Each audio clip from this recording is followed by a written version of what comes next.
So I was just, man, I woke up watching some videos from last night, you know what I mean? All the backstage press conferences and all that. And what do I see? None other than the Charlo twins, one of them at least, Jermall Charlo and he was backstage and he was talking mad greasy and he was acting like he down there in the backstage looking for the man Jamal, what's his name, the kid from Danny Jacobs. And they've been talking mad greasy lately, you know what I'm saying? So apparently they've been having a kind of Twitter war. I went back on their Twitters, looked like they erased most of what they was talking about. As far as, basically calling each other out. But Danny Jacobs was walking by and he sees the man Jermall Charlo. Jermall Charlo ain't look like he ain't even want him to say anything to him. You know what I'm saying? He looked like he just wanted Danny Jacobs to walk on by so there could be no static. Ooh, Danny Jacobs just stops in his tracks and says, just the man I'm looking for. Just the man I wanted to see. Danny Jacobs goes up and he goes up in the man Jermall Charlo's grill. And he's like, what's all this fuckery you talking on Twitter, man? You know what I'm saying? And the man, the man looked like he was backpedaling, dogs. Jermall Charlo acting like he ain't say what he did say on Twitter. You know what I mean? Saying, oh, like, you check it. What do you say? Like he's gonna give that man, like he calling him a road runner, whatnot. Hey, the man Danny Jacobs fires back at him like, come on, dude, I'm touching M's. You ain't never touched no M's in this game. Basically talking about he touching millions already. I don't know how many times. Actually, Danny Jacobs did get $1 million, if I'm not mistaken, to fight Peter Quillen.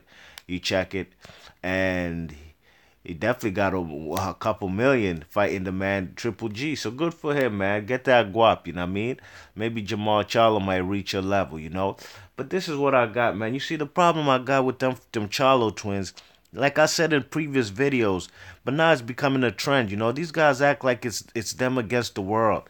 They always want static. Yeah, fellas be talking shit because y'all fellas be acting arrogant. You know what I'm saying? Like y'all can't be touched. So of course your opponents or fellas who want to fight you gonna talk shit, you know what I mean? But them fellas Jermall Charlo, he ain't look like what he was talking about on Twitter. He wasn't saying that shit to Danny Jacobs' face. But when Danny Jacobs leaves, he's talking about, man, I'm going to give him a whole new cancer.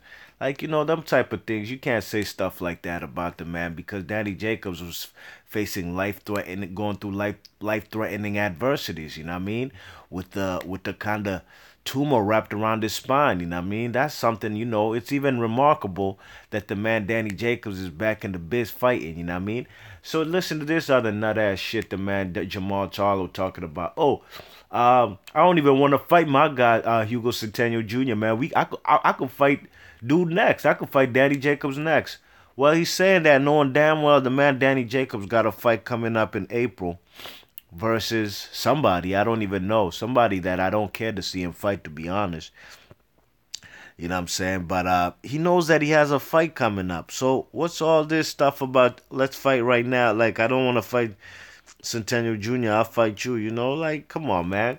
Danny Jacobs fired back at that man and said, man, hey, man, unlike your last opponent, man, I got good legs working. That's what Danny Jacobs was telling Jermall Charlo. My legs work fine, you know what I mean? Because you remember the guy Jermall Charlo, he fought that dude, Jorge Sebastian Highland, who had two bad and wooden legs, you know what I mean? Man looked out there like Pinocchio and shit, man. Bad legs, You know what I'm saying? Like they made out of wood, you check it. But like I was saying, the Charlo twins, man, they be bringing a kind of energy around them where fellas want to whoop their ass. They them kind of fellas in your neighborhood, you know what I mean? Growing up, maybe, them twins who think they all that, you know what I'm saying? They don't even poly with fellas on the block. They don't be chilling with the fellas in the neighborhood, you know what I'm saying? They be acting like they brand new, like they think that they all that, you know what I'm saying? The type of fellas who think that they could take your bitch or whatever, you know what I'm saying? And hey, man, these fellas, they be asking for it, so fellas won't try him, you know what I mean?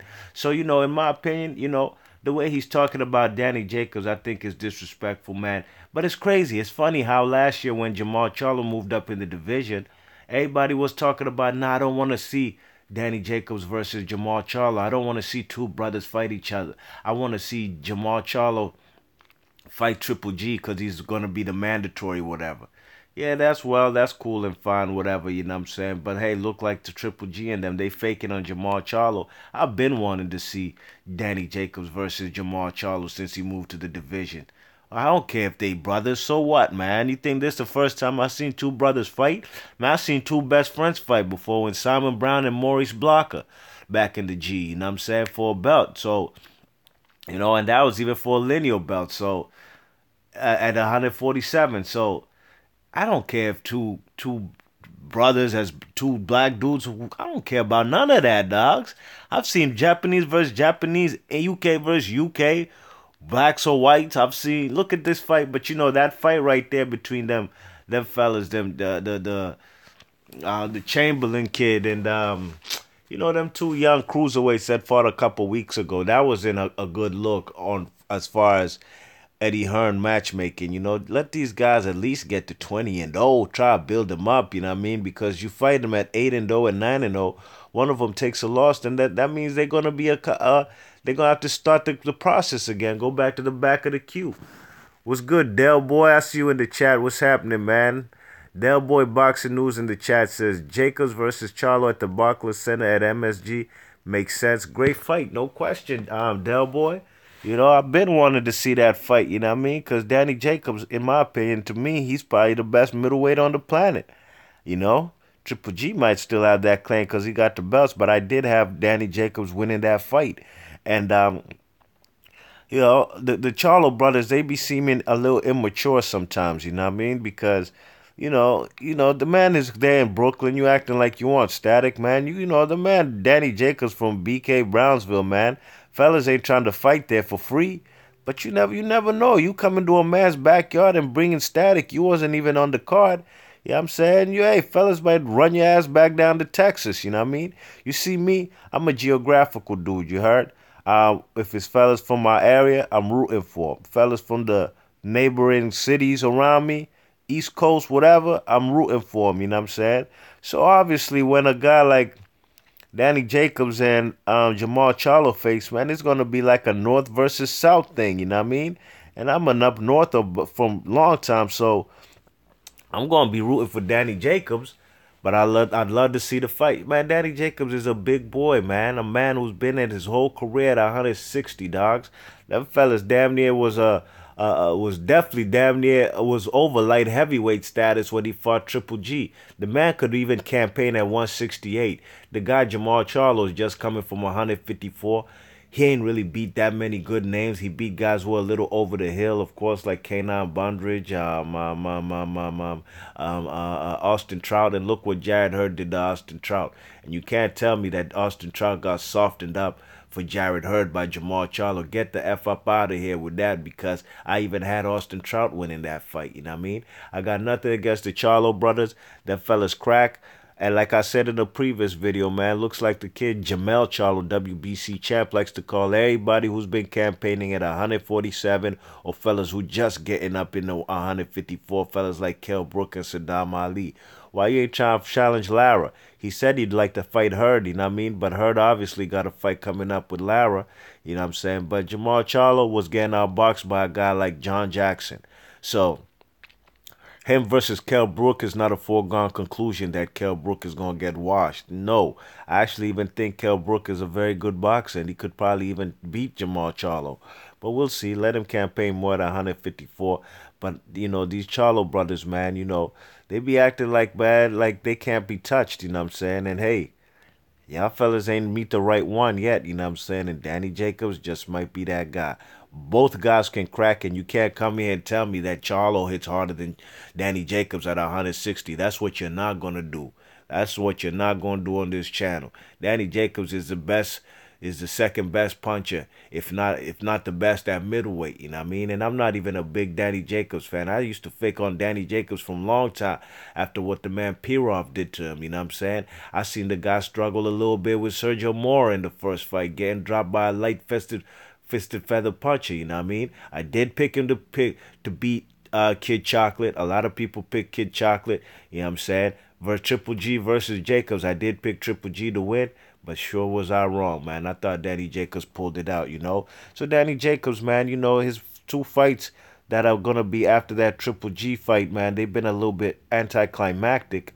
You know what I'm saying? But hey, man, like Del Boy said, HBO, Showtime don't matter. MSG or Barclays Center, hey, make that fight happen. You know what I'm saying? You know, make that fight happen. I'd love to see that fight happen.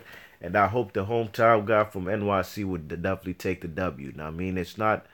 Um, I'd favor him as of right now to take the win. You know what I mean? Like I said, the man's been at 160 pounds his whole career. You check it. So, yo, B Marsh Boxer, let me know what y'all think about this confrontation backstage between Jermall Charlo and Danny Jacobs. Let me know if you think Jermall Charlo was out of line. Please, that's actually what I'd like to know, even before I know who you think's gonna win the fight. Let me know if you think this kid was out of line, talking mad greasy about the man, Danny Jacobs. Danny Jacobs show up, then he's kind of backpedaling. He was trying to interrupt him, you know what I'm saying? Every time Danny Jacobs talking, he trying to talk over him because I could see Kool-Aid pumping from his heart, man. I could sense fear, you know what I mean? You talk about the man greasy, and he pops up like a motherfucking you know, like at the snap of the fingers, you know what I mean? Like that, you know. And the man popped up on him and said, "Was really good, man. You was talking greasy on Twitter, man. I'm right here." So, yo, B Marsh Boxer, leave your thoughts and comments. Big ups to Del Boy coming through in the chat. And I'm going to catch y'all on the next vid. One.